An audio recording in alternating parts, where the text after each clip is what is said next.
Hello all, welcome back to Excel Skill.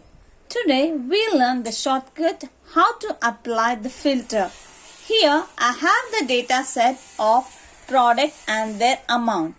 Considering if this is a vast and you have to filter only laptops or only the amount which is lesser than 10,000.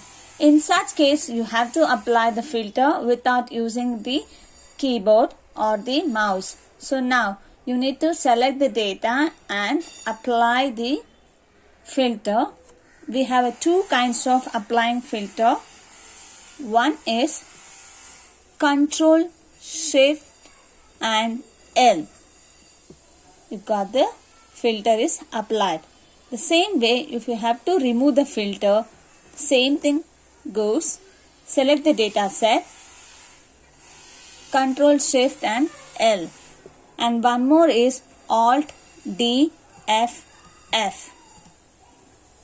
You got the filter. You can choose either ways. Either you can choose the Alt D F F or Control Shift and L.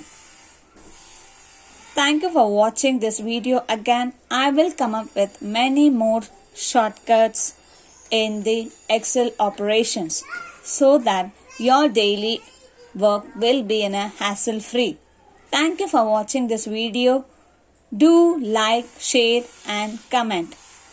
Do subscribe. Your subscription will be an added advantage for me to come up with many more Excel tips and tricks.